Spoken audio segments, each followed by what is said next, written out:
اگر مرد عورت دونوں پردے کا اہتمام کرنا شروع کر دیں، اپنی نظروں کی حفاظت شروع کر دیں، تو بہت بڑے بڑے گناہوں سے بچ سکتے ہیں۔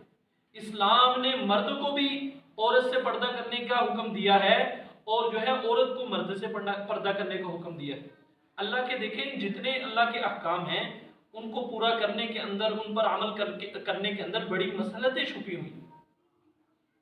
حضور صلی اللہ علیہ وسلم کے پاس ایک دفعہ ام المؤمنین ام سلمہ رضی اللہ تعالی عنہ تشریف فرما تھی، تو ساتھ حضرت میمونہ رضی اللہ تعالی عنہ بھی تشریف فرما تھی۔ ترمذی کے اندر، ابو داؤد کے اندر یہ سارا واقعہ لکھا ہوا ہے۔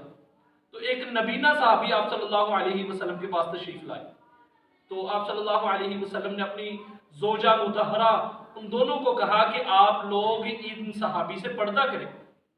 انہوں نے عرض کی یا رسول اللہ یہ تو نبینہ صحابی ہیں، یہ تو ہمیں نہیں دیکھ سکتے ہیں، تو ان سے پردہ کیسا؟ تو رسول اللہ صلی اللہ علیہ وسلم نے فرمایا وہ تو نبینہ ہے، تم تو نبینی نہیں، تم تو اس کو دیکھ سکتے ہو جیسے اس کا تم سے پردہ ہے، تمہارا بھی اس سے پردہ ہے۔ اس لیے ہر انسان کو، ہر مرد ہو یا عورت ہو، عورتوں کو اپنے غیر مردوں سے، مردوں کو اپنی غیر عورتوں سے پردہ کرنا چاہیے۔ یہ پردے کے اندر بڑی مصلحتیں چھپی ہوئی ہیں۔ اللہ رب العزت نے فرمایا لا تقربوا الزنا، کہ زنا کے قریب نہ جاؤ۔ تو زنا سے بچنا تو تبھی ممکن ہو سکتا ہے جب نظروں کی حفاظت کریں۔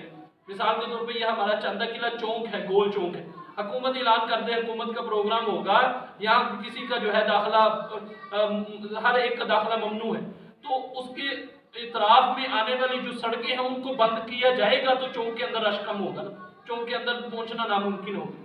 اسی طرح جو اللہ نے حکم دیا ہے کہ لا تقربوا الزنا، زنا کے قریب بھی نہ جاؤ، تو زنا کے جتنے راستے ہیں ان کو بند کرنا پڑے گا۔ اگر جب زنا کی ابتدا یاد رکھیے وہ بد نظری سے شروع ہوتی ہے۔ اسی طرح زبان کا زنا ہے، باتیں کرنا غیر محرم کی آواز کو سننا، یہ کانوں کا زنا ہے۔ اس لیے ہر قسم کے زنا سے بچیں۔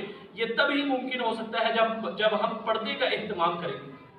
فرمایا کہ النظر سہمۃ، کہ نظر یہ تیر ہے، اور کس کا تیر ہے؟ نظر شیطان کے تیروں میں سے ایک تیر ہے۔ جس چیز پر پڑتا ہے اس کا عکس اپنے دل میں لے آتا ہے، اور شیطان انسان کی رگوں کے اندر خون کی طرح دوڑتا ہے۔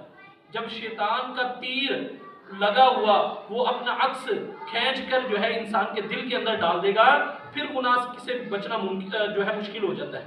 اس لیے ابتدا سے ہی جو ہے بد نظری جب نہیں کریں گے تو گناہ ہی نہیں ہوگا۔